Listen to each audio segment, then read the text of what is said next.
Hello, everyone, and thank you very much for joining us today to discuss this really important topic of allyship. Before we get into the conversation, I'd like to introduce our three wonderful panelists. So first of all, we're joined by Cairns, and Anne is the Executive Vice Chair for Mastercard, spearheading women's inclusion. She's also the Chair of the Financial Alliance for Women, Global Chair of the 30% Club, as well as UN Women's Leaders for Generation Equality. So thank you very much, Anne, for joining us. We then have Keith Barr, and Keith is the CEO of InterContinental Hotels Group and has been featured in our advocates list as driving women's equality in the workplace. He founded and chaired IGG's Global Diversity and Inclusion Board, and under his leadership, the business has been named as one of the top 10 companies promoting women in managerial roles. So thank you, Keith. And then finally, we have Jennie Koo, and Jennie is the Head of Operations and Risk Management at Capital One, and is the UK chapter lead for Capital One's gender network, as well as driving focused policy change opportunities around increasing working flexibility. So thank you very much, Jennie. And today we're discussing a really important topic, and I think, following recent headlines concerning violence towards women, with, the murder of Sarah Everard, having International Women's Day and Mother's Day all happening within 1 week. In addition, of course, to the global pandemic we've been all facing, there's been a lot of focus on women's equality in workplace and in society as a whole.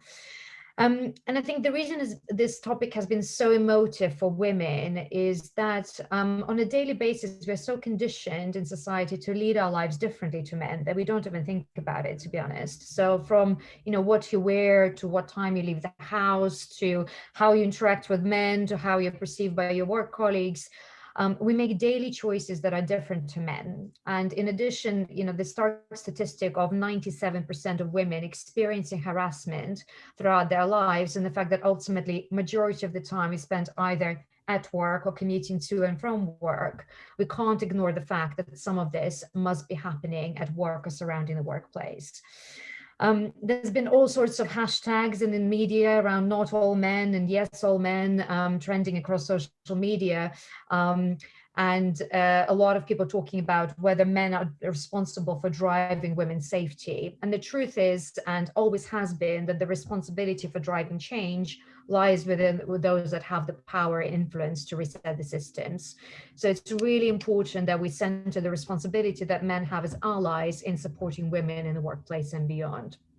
So today we really want to understand what we as women need from men to be better allies. And I've personally been very fortunate to have some incredible male allies in my both personal and professional life. So would love to hear from our panelists today some of their own experiences. So just one thing before we get started is we'll have some time for Q&A in the end. So please pop any questions that you have into the comments box, and we'll go through some of those at the very end of the session. So the first question is really to Jennie and to Anne, and what are some of the ways that you would like to see men advocating for women's equality? Anne, if you'd like to start. Well, of course, as the global chair of the 30% Club, I'm going to say that, I'd love men that are running companies, CEOs like Keith, who's sitting next to me here, actually stand up and say they want diversity across their company and take actions to make that happen. And I know Keith is one of the CEOs that does that. When I say take action, I mean publish data about what they're doing. At Mastercard, we publish our global gender pay gap, and it's 92.4%. So it's kind of less than 8% gap on a global basis. But the latest thing is that we've just announced that we're tying that to executive pay. And I think taking action like this is what will really make the difference. And of course, it's our CEO and our chair, who are both men, who are supporting this. Fantastic. And what about you, Jennie? Yeah, I think, absolutely agree with what Anne's spoken about there. I think it kind of stretches a little bit further in terms of like how that action is delivered. So as somebody who's worked in financial services for a long time, I kind of feel there's an element in the past which was women don't need to be fixed, but quite a lot of the development programs that were put in place previously was to almost mimic the behaviors and expectations that would ordinarily come from, male traits. Which obviously completely defeats the point of diversity. So yeah, I think it's understanding and valuing those differences and actually taking the appropriate action to recognize those differences and the benefits that can bring. And then more importantly, I think is calling out, where action or behaviors are just fundamentally against, what the company, any given company is trying to achieve, or what society as a whole is aiming for. Mm-hmm. Thank you. And Keith, as our heroes, advocate, role model, and you've clearly been driving a lot for women's inclusion within your organization. Why is it important for men to be at the center of this conversation surrounding women's inclusion? I think it's critical, and I think it's important for men, but the senior executive, and if the chief executive happens to be a man, to be at the front of this. Otherwise, it looks like you're sort of outsourcing it to have somebody else solve the problem, and you're not going to model the right behavior. And I think that people have to see that it's fundamentally important to the culture of a company, and that it's not just, well, that group's going to help sort their own issues out, and they'll get there. And you have to be fundamentally involved in it. And so, like at our company, we made some public commitments recently, and out there and saying, one of them is saying we're going to champion a diverse culture when everyone can thrive, and we're going to, get to gender balance. We are going to double the number of underrepresented minorities in senior leadership positions in the company. And you have to both talk about it, but I think you have to be involved so that people actually see that you're committed. Because, and my favorite word, somebody said to me once, people hear what you say, but they see what you do. And so as a senior leader, if you're not in the thick of it, and that's both listening and advocating and putting action, you're not going to get the cultural shift you need to have happen. And what are some of the practical steps that you've taken within your business to do that? So, a number of things that we've done. So we run a global organization, right? We have, we're in 100 countries and territories, 6,000 hotels, nearly 900,000 hotel rooms. So it's a big business, and it's a very diverse business. We operate in so many different countries and cultures. But where we saw underrepresentation was women in general management roles. So it's been traditionally in this industry, in hotels, vast majority are men. And it's just sort of how it worked out. So we created a program, we piloted in Australia a couple of years ago called Rise, and we've now made it go global. And basically we're taking our highest potential senior women executives in operations, getting them at both a development program and an advocacy program, a sponsor effectively, and to see how we can accelerate that. And so we found about 50% of our female colleagues who go through that program are becoming general managers within 1 year. And we've actually made public commitments to increase the percentage of our general managers in our hotels across the world that are women too. So I think you can say you're committed to it, but we actually had to invest money behind it and also have a program in place and then track it and see how we're making progress. And the one thing that's really important to me, I talk about is inputs create the right outputs. And so I was saying, I'm tracking how many women are going through this program every single year, because we know that it's successful, and not just trying to get to an end number saying we want this many women each year. I want to know how many are going through it. And it's really had a great impact on the business, and I'm proud to see what it's done. Fantastic. And Anne, you mentioned that this is something that obviously you've also been spearheading at Mastercard. What are some of the practical steps that you've seen men take at Mastercard to drive this? Well, one of the things that we looked at recently was we read that McKinsey report saying it was very hard for women on the first step of the management ladder. And by the way, I completely agree with Jennie. We haven't got to fix the women. But we saw that we had attrition at this level, and men seem to be accelerating in their roles. So we put in a mentorship program across the company. Men and women are mentoring now women at this level. And the results of the first year, which involved hundreds of women across the company, I think there's 1,100 women involved this year, have shown that the attrition rate actually shrunk to a quarter of the level that it was at. And that's corrected for COVID. In other words, it's not a COVID effect. And the other thing was that at the end of the year, the women who were part of the program were getting higher performance rankings than they had in previous years.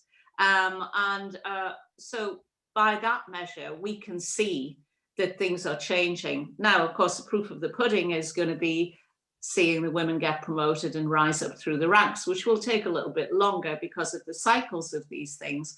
But I think taking very positive action and getting men and women involved in that positive action is the type of thing that we've done.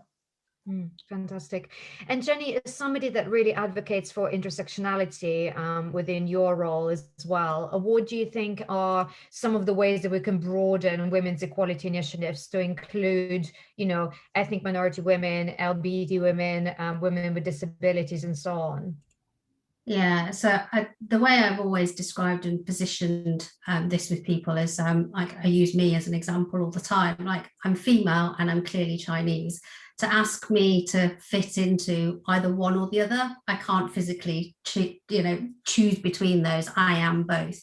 So I think, yeah, absolutely, that is why intersectionality is so critical. There are elements of, you know, my background and my culture that means that there are certain ways that I put myself across, or certain challenges that I have to overcome, that would be completely different to, you know, to a white female or a black female. So actually, it's absolutely critical to make those be more visible in terms of awareness. Like, I don't hide behind my ethnicity. You know, I'm very proud of my surname. My other half, not so much, because he's like, why do I not have his? But it's almost like it's an unnecessary barrier. Like, at least if people see the name Jennie Koo, they know that Koo is not a British surname. So that's one barrier straight away, and I'm quite proud of that. But then when you add in those other lenses, and when I think about, you know, particularly with LGBTQ, like there's huge barriers in place that people don't necessarily choose to talk about because it's either awkward or they don't know enough about it. And it's like, well, if you don't talk about it, how are you going to bring that inclusive nature into, you know, whether it's your organizational strategy or just in general, you know, and how to make those people feel more included in what it is that you're trying to achieve. So yeah, my key ask and my kind of key ask of everybody is always like to ask those questions and to learn a bit more, so that you can understand that there are so many layers to this. It isn't a one size fits all. And the minute we try to do a one size fits all, you lose that whole point of diversity of perspective and thought. Yeah, that's very helpful. And I think, you know, one of the things that we have definitely noticed, and I know we talked about this earlier in our conversation, was around the pandemic and the challenges that's really created for women's inclusion. First of all, actually, you know, what have been the challenges? And I think, Keith, we definitely discussed some of those earlier. It would be great to get your perspective on that, and perhaps also some of the ways that we can overcome those challenges too. Yeah, it's one of the things that we've talked about as an organization, and I shared earlier before the call some statistics that came out in the United States in December from the labor statistics, and it was pretty shocking when you looked at it, that nearly 100% of the jobs lost in the month of December in the United States were women. 80% of the workers over 20 who have left the workforce were women, and disproportionately also ethnic minorities as well too. And so you're seeing the impact of the pandemic. Now, in our industry, it's particularly acute because you'll talk about unemployment being 4% or 7%. In hospitality and travel, it's 40 to 60% in many markets. And the concern we have is it's really going to set back a generation, potentially a decade or more, in terms of advancement for women and ethnic minorities. And so we're having to make sure that we're really leaning into that, understanding our employee population. And as we're rebuilding the company, putting that lens of how do we make sure we're bringing balanced slates to every single role now? How are we making sure we're taking the lens of ethnicity and gender in everything we're doing as we're rebuilding the company? Otherwise, you really run the risk of leaving behind a generation again. And there has been progress, not nearly enough in these areas, but this is an acute issue that the companies are going to be facing. And we've consciously dialed up this conversation now more so than ever. I was talking to we have a number of resource groups, like I'm sure, and you do as well. I was talking to our Black employee resource group last week, and really understanding, post-COVID, what are the challenges they're seeing in career advancement? What are the things that they're looking for? And the biggest thing that I've learned in the last few years has been creating this opportunity to listen and really understand. And we call them courageous conversations. They're really hard to hear sometimes, but you have to create that environment to really understand what's going on. And I remember sitting a year ago talking to our Black employee resource group, and they were saying, Keith, it's amazing to see what you've done with women. It's great to see what you've done with LGBTQ, and we're really proud of that. We feel left behind. And that's really hard to hear as a chief executive who's passionate about the space, making an advancements, but they were right. They felt left behind, and we needed to do more too. So I think what you have to do is make sure you're listening to all the different constituents you have, and then finding those intersections. Where is the commonality? Jennie's right. It's not one size fits all. There are some common things you can address.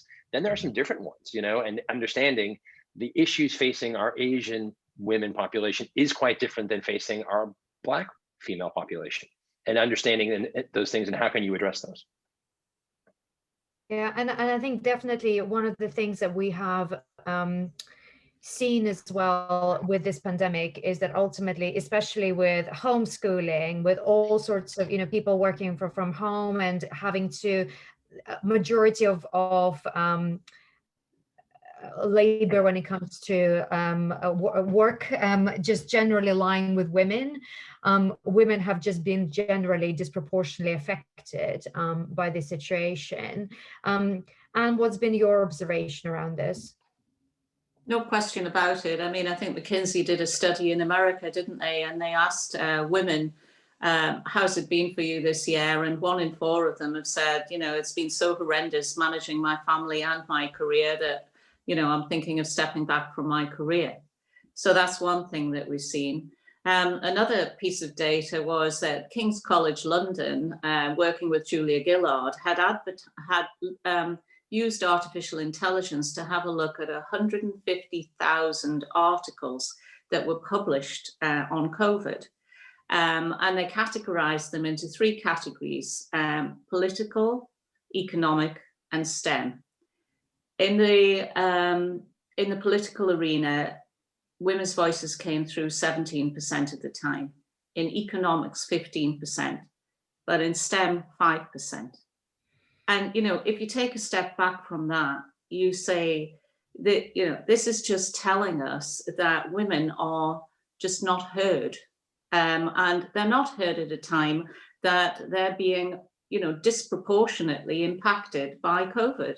2/3 of the world's job losses have been women. 70% of the frontline workers are women.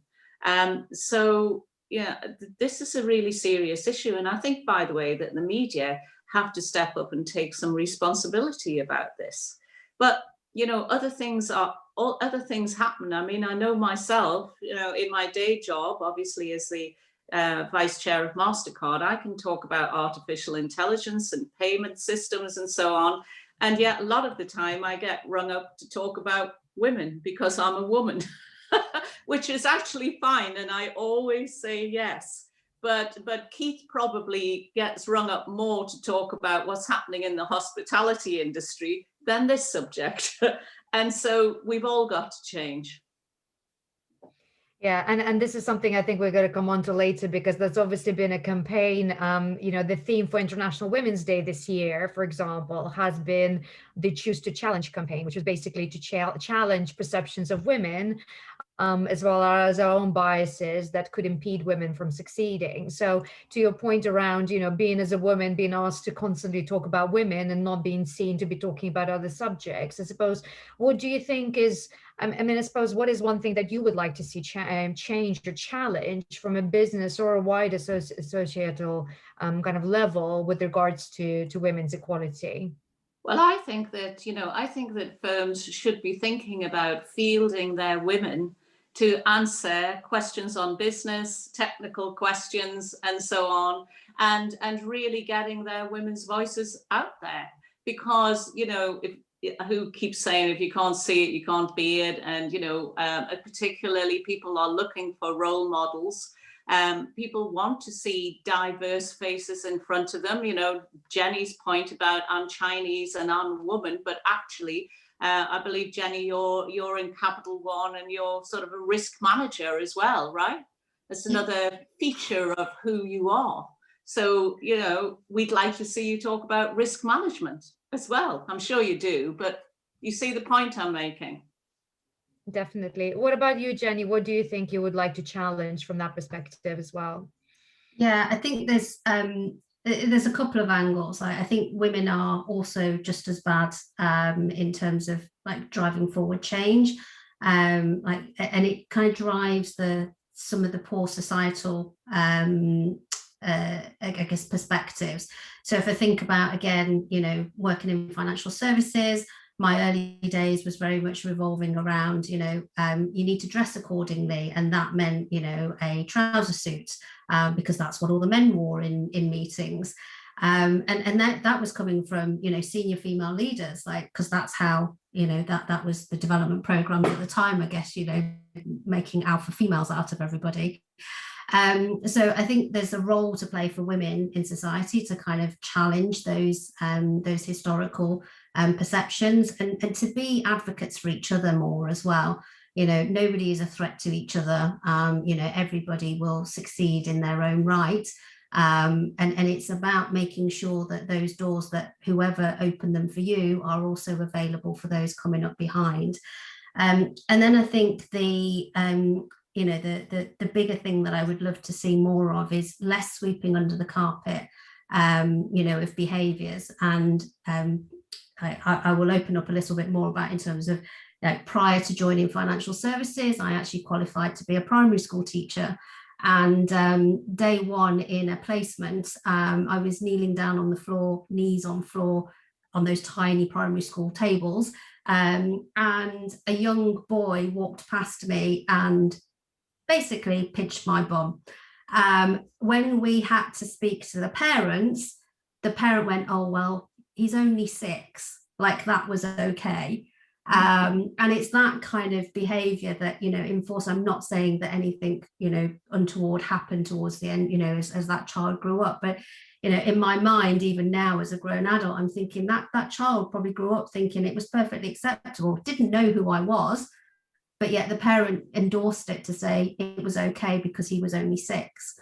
And it's behaviours like that I think can roll on in society, that continues to exacerbate over time. And whether it's, you know, the father, or, you know, the mother, or the carer, it's how do you call out some of those challenges. Now, you know, my closest friends think I'm an absolute pain in the rear in calling out some of these aspects, but it's something that I think can have an impact on society, like longer term, if you accept that that's okay in certain circumstances. There's nothing to stop those individuals thinking that it's okay in unacceptable circumstances.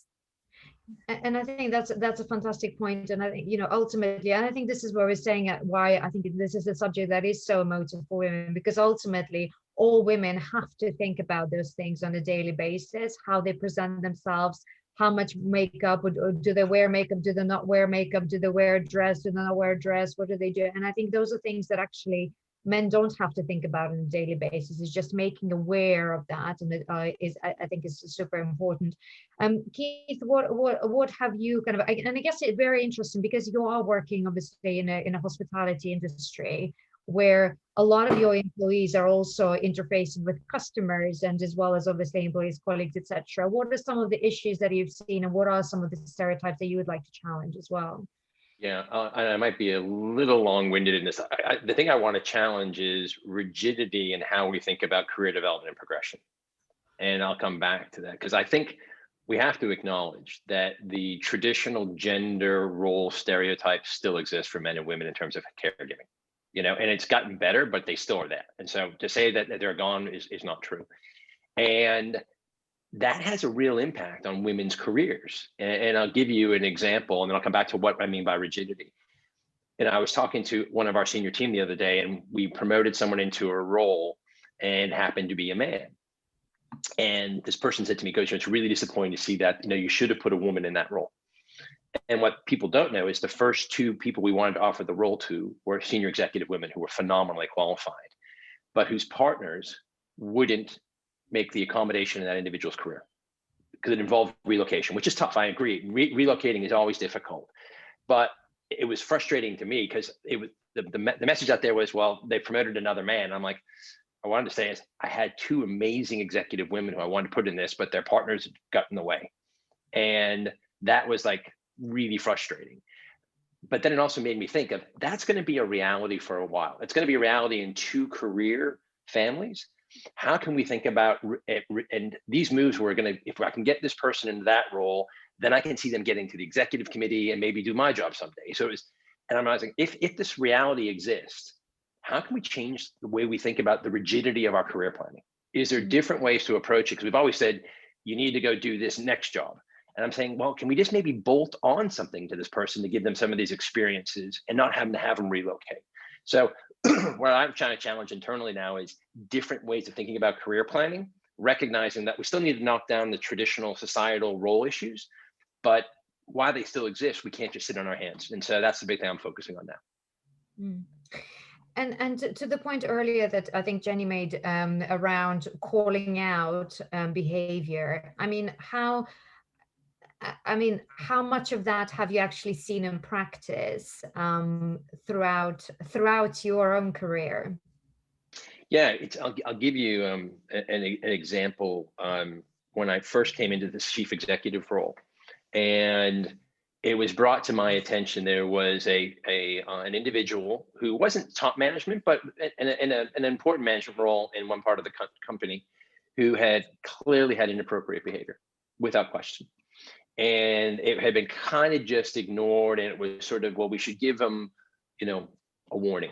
It was sort of what the people in the marketplace were saying. It was another country. It wasn't here in the UK.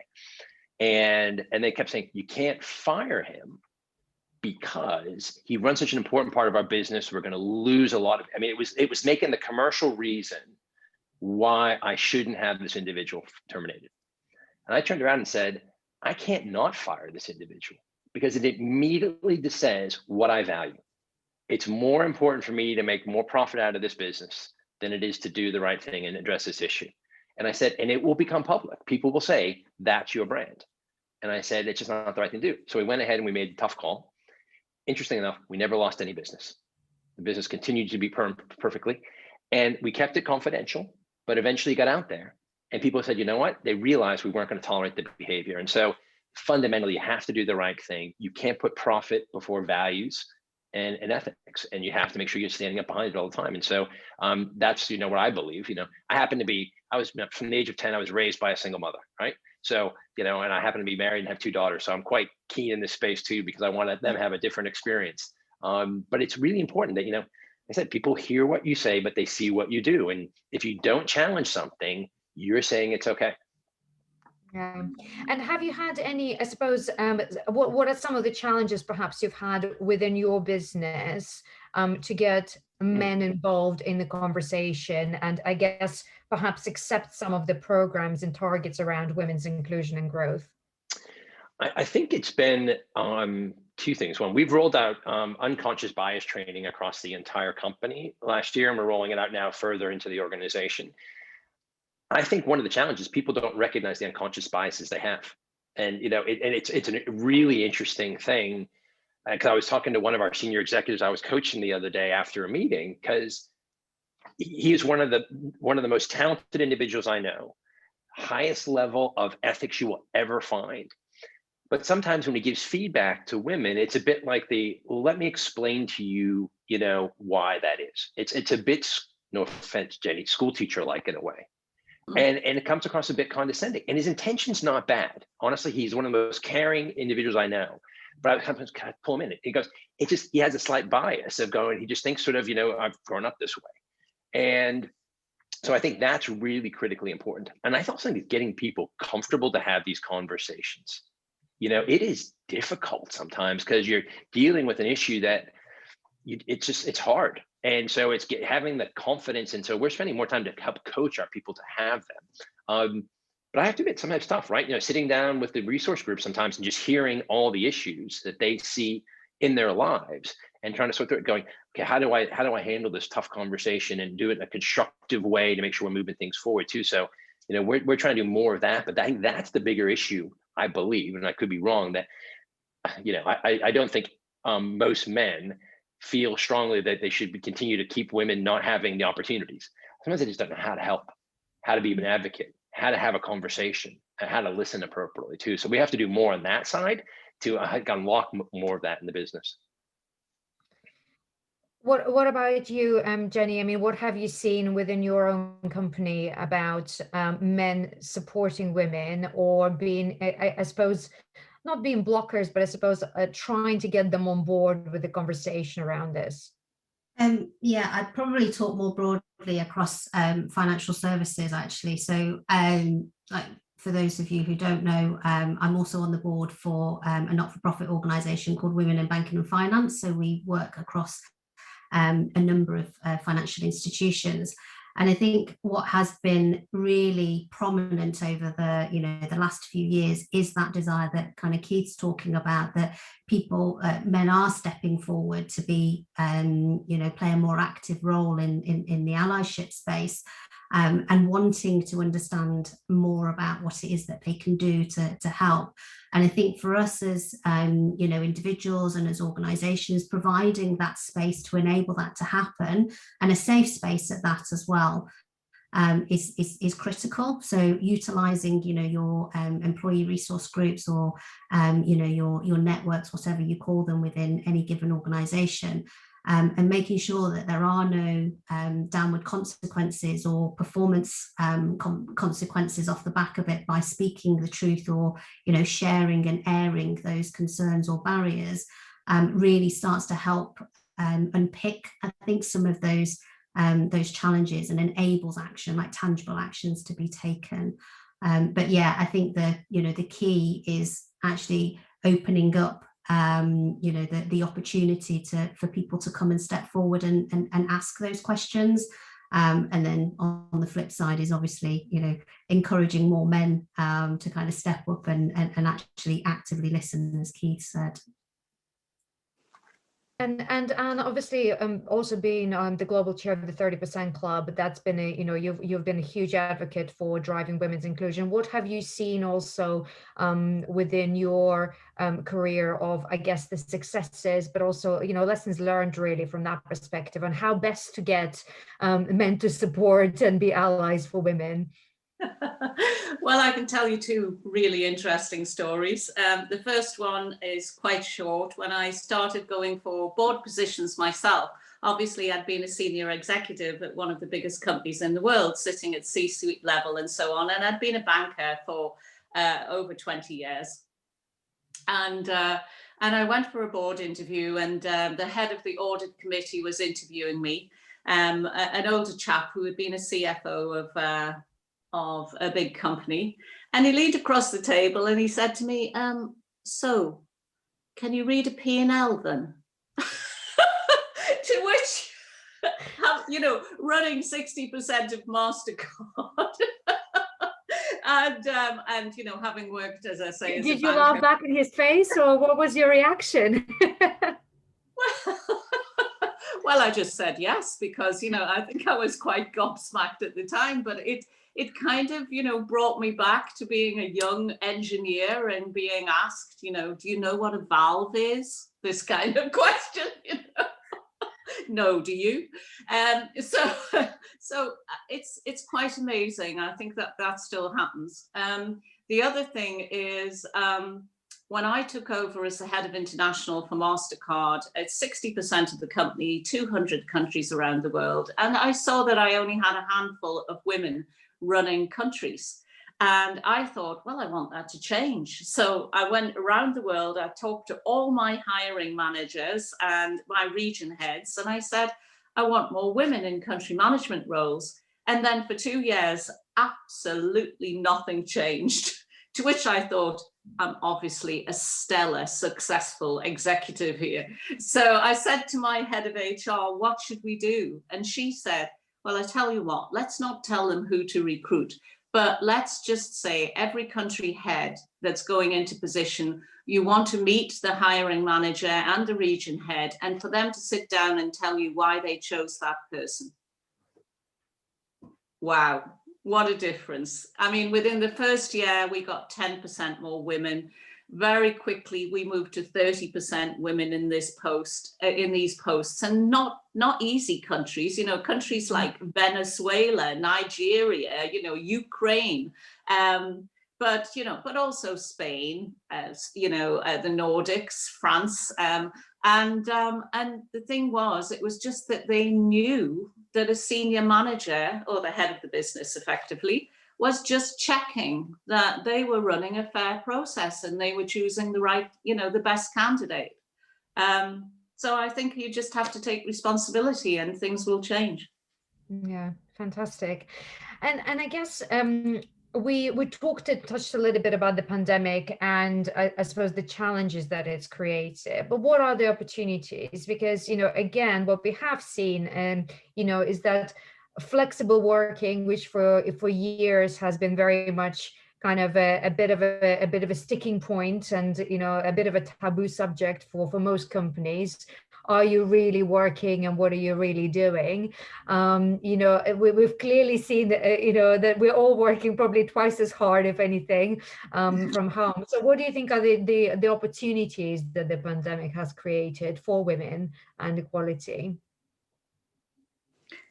I think it does depend on your industry. I mean, obviously, Keith is in an industry where people have got to be present in a lot of cases in their roles, whereas Jennie and I are probably in industries that you can do practically virtually all the time. And so I do think that the level of flexibility this has introduced is really great, and women have been fighting for it for years. And it will be lovely if we go into a future of work where we get the balance right. And we don't penalize people from working from home. I've said we've got to switch from input managers to output managers. And I was actually talking at a conference in India recently, and somebody asked me the question you've raised, Anja, like, how do I know that my staff are working? And I said, well, you're asking the wrong question. I mean, are they delivering the things you ask them to deliver? Yeah, and I was trying to think of an example for me, and obviously I'm on quite a few boards these days. And I said, for instance, I'm a speed reader, and if I've got a 400-page board paper to read, I can read it in several hours. I said, somebody else might take twice as long, but providing we both read it and we can both contribute to the discussion at the board, then why would you care that, you know, I did it faster than somebody else? You know, it's not about measuring time. It's about measuring impact.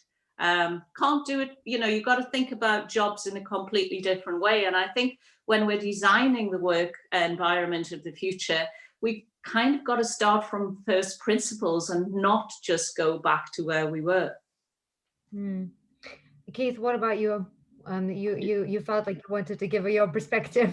Yeah, no, it's fascinating. I sit on a couple of boards, and every conversation we're having is about the future of work. And as some people said, how do you keep the best of what we've learned from COVID and make that the new norm, and hopefully leave the worst behind for COVID as well too? And so I think, you know, institutionalizing, how does remote work come into play, but making sure that it doesn't disadvantage those that aren't in the office? How do you make sure that you get that culture established, but also get rid of the thought that you have to be in the office 5 days a week? Being, as Anne said, it's output, not face time. And so I think we're all heading down that path of recognizing we can improve work-life balance, quality of life for people, and not lose productivity. I think it's been different during COVID, because I think we've worked too much also, you know, and most women have been also, you know, I know the individuals that have suffered the most at the corporate level for us have been women with children less than 10 years old. You can just see that there's a stratification of, because once they got a bit older, the kids were a bit more self-directed and the schools were better, but just juggling. And we had to create an environment where we said, it's okay. Like my assistant, she's got young kids. I said, honestly, you tell me when you can work and when you can't, and we'll work around it. And it wasn't like, I need you here on these hours, because, I don't want to be creating that additional stress. And, we had to model that. So, I mean, throughout COVID, I was doing company-wide video calls like this for sometimes 5,000, 6,000 people, talking for 30 minutes, and then opening up to 30 minutes live Q&A, any topic, unscripted, just in a chat. And just and making sure I'm modeling the right behavior, talking about it's tough, right? And also saying, I kick off at 5:30, 6 p.m. nights because I cook dinner at home with my kids, and it's showing it's okay to do that. I modeled that behavior when I was in the office, and people love it because I leave in time to come home and cook dinner for my kids when I'm not traveling, because I travel 150 days a year, and so when I'm home, I want to have dinner with them. And I think you have to model those behaviors to create that sort of culture and environment, and show it's okay. That's the biggest thing, I think, is flexibility is all right, because as Ann said, it's about getting the work done and delivering the results. Like I happen to get up very early some days and work because I like to cycle, and so I cycle a certain group, so I can go cycle for an hour, but it's not, so I work for a couple hours and I cycle. It happens to be from 9 to 10 p.m. on a Thursday morning. People go, that's work hours. I'm like, I was working at 6. But it doesn't matter, and got everything, my inbox is already cleared and so forth. So I think it's just changing the psyche about how we think about how work gets done. I am still worried there is, some chief executives out there still talking about, I expect everyone to be in the office and they have to be here, and it's about mentorship and all these things. And there's truth in that, but I think we have to find a way to do it differently, not just say we have to do it the way we've always done it to get the same outcome. Yeah, I think if we lose this opportunity to make a difference to the way we work, it's going to be, it's going to be a crying shame for certain. So I guess we've got, before we go into some of the questions that we've received today, I think the key thing around the conversation today is we talked about obviously what we as women need from men allies to support us in the workplace and beyond, and what's been some of the lessons learned in terms of the good, the bad, and the ugly perhaps of our careers to date. But I guess if you were to summarize for one piece of advice that you'd give to men who are keen to advocate for women, but they don't know how, I guess where would you start? And I will start with Jennie, actually. Yeah, so I'm opening the doors. Like, if anybody wants to come and speak to me directly, please feel free to reach out to me. Like particularly in the financial services space, Women in Banking and Finance have a 4-year research program running at the moment called Accelerating Change Together, and we are focused actually on that kind of missing middle of female managers that drop out. Why is it? There's no lack of ambition there.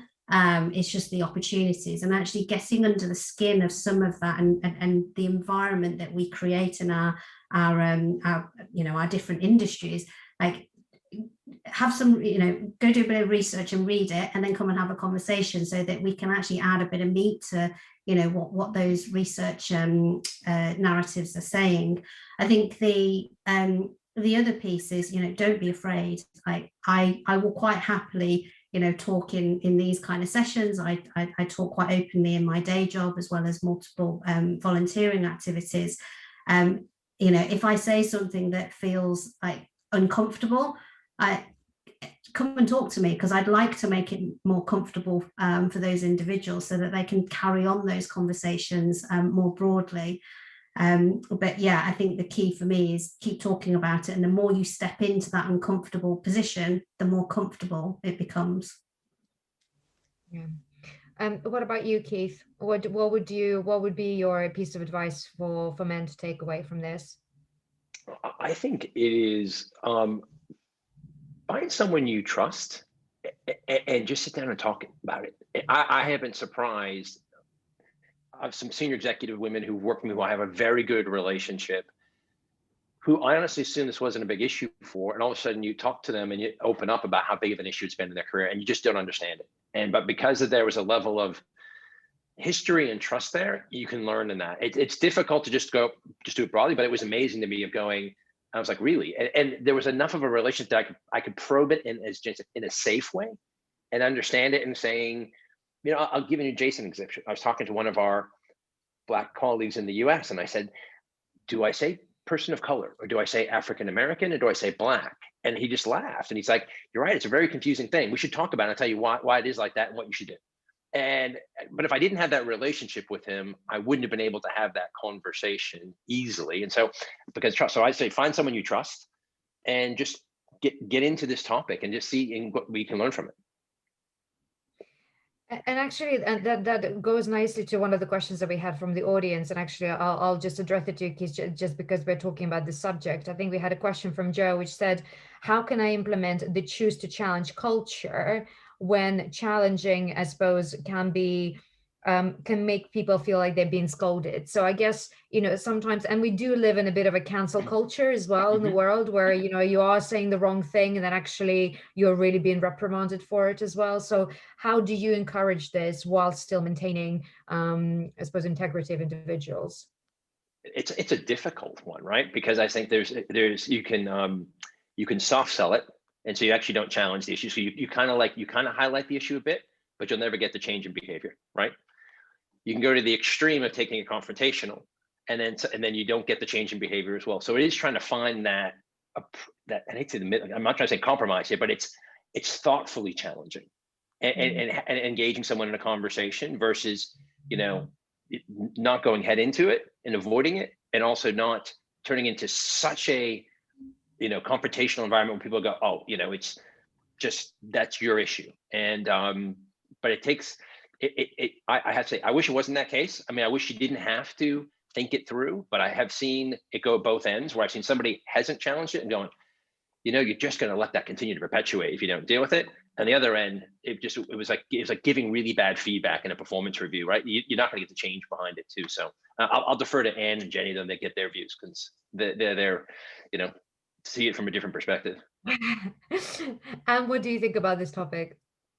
Yeah, I mean, look, I think that it is a tough topic. And if I think about the whole way of, you know, talking about things, I know that during Black Lives Matter and during COVID, but particularly Black Lives Matter, I've been talking to quite a few CEOs across Britain with the 30% Club, and they're terrified about using the wrong language, even though they want to do the right thing.